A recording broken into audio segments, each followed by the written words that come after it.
എല്ലാവർക്കും നമസ്കാരം. ഇപ്പോൾ ഇവിടെ നിൽക്കുന്നത് രേഖാചിത്രം എന്ന് പറയുന്ന ഒരു പുത്തൻ സിനിമയെക്കുറിച്ച് പറയാൻ വേണ്ടിയിട്ടാണ്.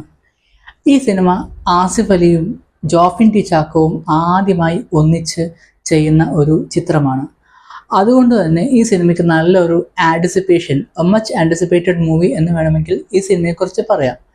മറ്റൊന്നും കൊണ്ടല്ല, ഈ സിനിമയുടെ റിലീസിനോടനുബന്ധിച്ച് ഓൾട്ടർനേറ്റ് ഹിസ്റ്ററി എന്ന് പറയുന്ന ഒരു വാക്ക് അല്ലെങ്കിൽ എന്ന് പറയുന്ന ഒരു ടേം മലയാളികൾ കേട്ടിട്ടുണ്ടായിരുന്നു. മലയാളികൾക്ക് അറിയാത്ത ടേമൊന്നുമല്ല, എന്നാലും അതിനെക്കുറിച്ചിട്ടുള്ള കുറച്ച് ചർച്ചകൾ സോഷ്യൽ മീഡിയയിലും അങ്ങനത്തെ കുറച്ച് ഏരിയയിലൊക്കെ നന്നായിട്ട് നടക്കുന്നുണ്ടായിരുന്നു.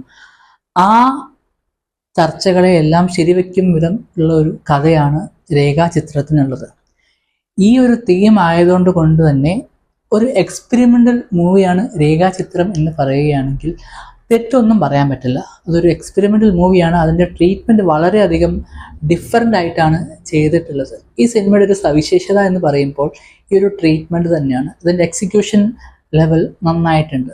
മറ്റൊന്നും കൊണ്ടില്ല, ഞാൻ നേരത്തെ പറഞ്ഞ പോലെ ഇതൊരു ഓൾട്ടർനേറ്റ് ഹിസ്റ്ററി പറയുന്ന ഒരു ചിത്രമാണ് എന്ന് പറയുമ്പോൾ മെയിൻ കഥയുടെ കൂടെ തന്നെ പണ്ട് അല്ലെങ്കിൽ നേരത്തെ ഉണ്ടായിരുന്ന ഒരു ഹിസ്റ്ററി അതിൽ കുറച്ചും കൂടിയും ഫിക്ഷൻ ചേർത്ത് ഒരു കഥയുണ്ടാക്കി, ഒരു മേർഡർ മിസ്റ്ററി ഉണ്ടാക്കി പറയാനായിട്ട് ജോഫിൻ ടി ചാക്കോയും പിന്നെ അതിൻ്റെ റൈറ്റേഴ്സായിട്ടുള്ള ജോൺ മാന്ത്രിക്കനും അതുപോലെ തന്നെ സുനിൽ രാമുവും ശ്രമിച്ചിട്ടുണ്ട്. ആ ശ്രമത്തിൽ അവർ വിജയിച്ചിട്ടുണ്ട് എന്ന് തന്നെ വേണം പറയാൻ. മറ്റൊന്നും കൊണ്ടല്ല, നല്ലൊരു എക്സിക്യൂഷനാണ് നേരത്തെ പറഞ്ഞ പോലെ ഈ സിനിമയ്ക്ക് ഉള്ളത്. ഈ സിനിമയിൽ കുറേ ഹൈലൈറ്റ്സ് ഉണ്ട്.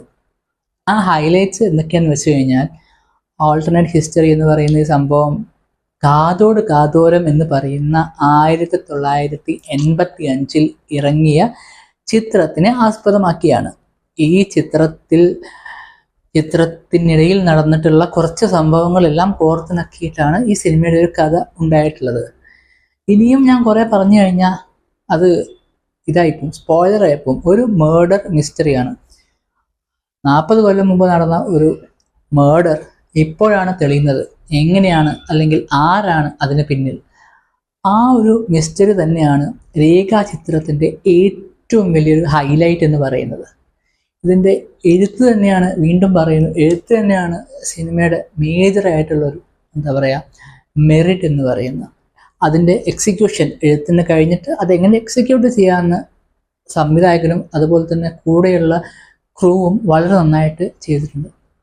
ഈ സിനിമയിൽ പിന്നെ കുറച്ച് പറയാൻ പറ്റുന്ന കാര്യങ്ങൾ എന്താണെന്ന് വെച്ച് കഴിഞ്ഞാൽ, കാതോരത്തിൻ്റെ ഡയറക്ടറായിട്ടുള്ള ഭരതൻ, അതുപോലെ തന്നെ അസിസ്റ്റൻ്റ് ആയിട്ടുള്ള കമൽ, ഇവരുടെയൊക്കെ പഴയകാല രൂപം ഈ സിനിമയിൽ വരുന്നുണ്ട്. ഭരതൻ എന്ന് പറയുന്ന ആ ഒരു മഹാനായ ഡയറക്ടർ, പുള്ളി എങ്ങനെയാണ് സിനിമ സെറ്റിൽ ഉണ്ടായിരുന്നത് എന്നുള്ള ചെറിയൊരു നമുക്കൊരു ഐഡിയ ഈ സിനിമ കാണുമ്പോൾ നമുക്ക് മനസ്സിലാവും. ഇതെല്ലാം കാണുമ്പോൾ ഭയങ്കര ഡിഫറെൻ്റ് അല്ലെങ്കിൽ ഒരു വ്യത്യസ്തമായ ഒരു ഇതാണ് ഒരു മലയാളിക്ക് കിട്ടുന്നത്. മറ്റൊന്നും കൊണ്ടല്ല, കമലിൻ്റെ ആ ഒരു ഹെയർ സ്റ്റൈലെല്ലാം കണ്ടിട്ടാണ് കാതോരത്തിൽ ഭരതൻ മമ്മൂട്ടിയുടെ മുടി ഡിസൈൻ ചെയ്തത്, അല്ലെങ്കിൽ മുടി അങ്ങനെ ആ ഒരു സ്റ്റൈലിൽ വേണമെന്ന് പറഞ്ഞതൊക്കെ.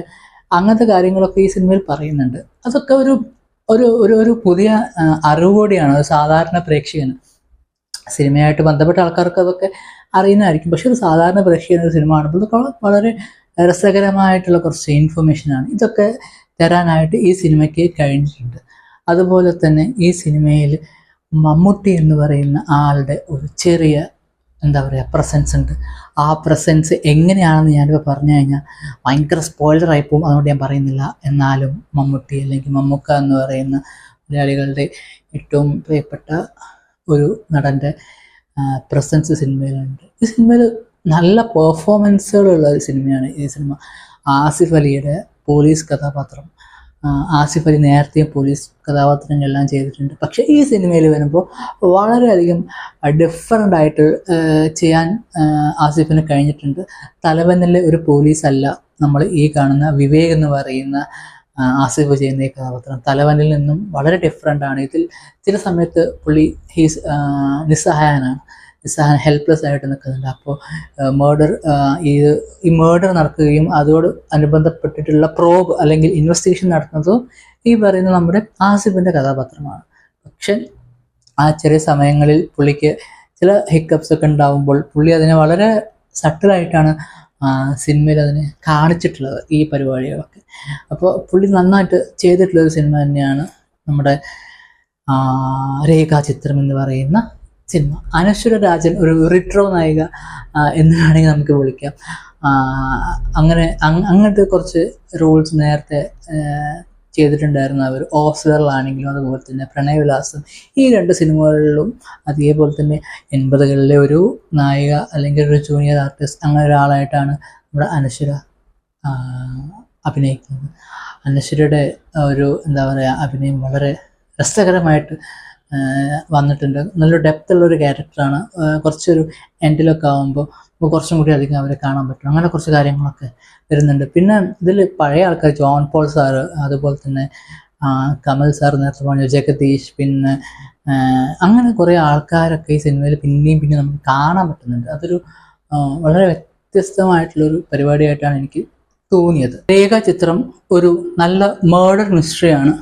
ഒരു റീട്രോ ഫീൽ നമുക്ക് തരുന്ന ഒരു ചിത്രം കൂടിയാണ് രേഖാചിത്രം. മറ്റൊന്നും കൊണ്ടല്ല, പഴയ കാലത്ത് നടന്ന ഒരു മേർഡറും അത് പുതിയ കാലഘട്ടം എന്ന് പറയുമ്പോൾ 40 കൊല്ലം കഴിഞ്ഞിട്ടുള്ള ഒരു കാലഘട്ടത്തിൽ അതിനെ കണ്ടുപിടിക്കുകയും അത് കണ്ടുപിടിക്കാൻ എടുക്കുന്ന എഫേർട്ടും അതിലേക്ക് ആ ഒരു പോയിന്റിലേക്ക് പോകുന്ന ഓരോ ജേണിയും, അതായത് കണ്ടൊരു കൺക്ലൂഷനിലേക്ക് എത്തുന്ന ഒരു ജേണിയും തന്നെയാണ് സിനിമയുടെ ഏറ്റവും വലിയൊരു ഹൈലൈറ്റ് എന്ന് പറയുന്നത്. ആ ഒരു ജേണിയിൽ ഉണ്ടാകുന്ന പല പല കാര്യങ്ങളും എല്ലാം പ്രേക്ഷകർക്ക് ഒരു ഡിഫറെൻ്റ് ആയിട്ടുള്ള ഒരു ഫീൽ തരാൻ പറ്റുന്ന ഒരു സ്ക്രിപ്റ്റും അതിനനുസരിച്ചുള്ള ഒരു എക്സിക്യൂഷനുമാണ് സിനിമയുടെ എന്താ പറയുക മേക്കേഴ്സ് ചെയ്തിട്ടുള്ളത്. അതുകൊണ്ട് തന്നെ നല്ല ഒരു തിയേറ്റർ വാച്ച് നമുക്ക് ഡിമാൻഡ് ചെയ്യുന്ന ഒരു ചിത്രം തന്നെയാണ് രേഖാചിത്രം. കഴിയുന്നതും തിയേറ്ററിൽ നിന്ന് തന്നെ കാണാൻ പറ്റുന്ന അല്ലെങ്കിൽ അങ്ങനെ തന്നെ നമുക്ക് ആസ്വദിക്കാൻ കഴിയുന്ന ഒരു സിനിമയാണ് രേഖാചിത്രം.